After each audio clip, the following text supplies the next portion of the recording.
প্রান্তিক জনগোষ্ঠীর মধ্যে আইনি সচেতনতা বৃদ্ধির লক্ষ্যে পটুয়াখালীর মির্জাগঞ্জে ওরিয়েন্টেশন সভা অনুষ্ঠিত হয়েছে। মঙ্গলবার সকালে এনজিও রূপান্তরের আয়োজন ও দি ইউএসএআইডির আইনি সহায়তা অ্যাক্টিভিটির অর্থায়নে উপজেলা সভাকক্ষে এই ওরিয়েন্টেশন সভা অনুষ্ঠিত হয়। আইনি সহায়তা অ্যাক্টিভিটি জেলা সমন্বয়কারী কে এম জাহিদ হোসেনের সঞ্চালনায় অনুষ্ঠানে সভাপতিত্ব করেন উপজেলা নির্বাহী অফিসার মোহাম্মদ তরিকুল ইসলাম। এছাড়াও সভায় উপস্থিত ছিলেন মির্জাগঞ্জ থানার ওসি তদন্ত মোহাম্মদ নুরুল হক সহ উপজেলার বিভিন্ন দপ্তরের কর্মকর্তাবৃন্দ।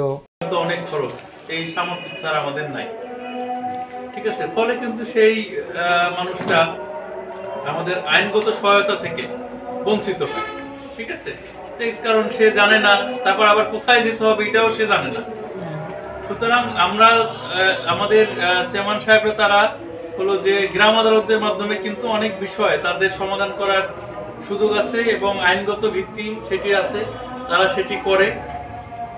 এবং একই সাথে যদি আমাদের এই উপজেলা লিগ্যাল এইড কমিটির মাধ্যমে জেলা লিগ্যাল এইডের কাছেও আমরা কিছু কেস পাঠাতে পারি বা তাদের এই সমস্যাগুলো সমাধান করতে হেল্প করতে পারি, তাহলে আমার মনে হয় যে মানুষজন বিচারিক ক্ষেত্রে অনেক সুবিধা পাবে। বিশেষ করে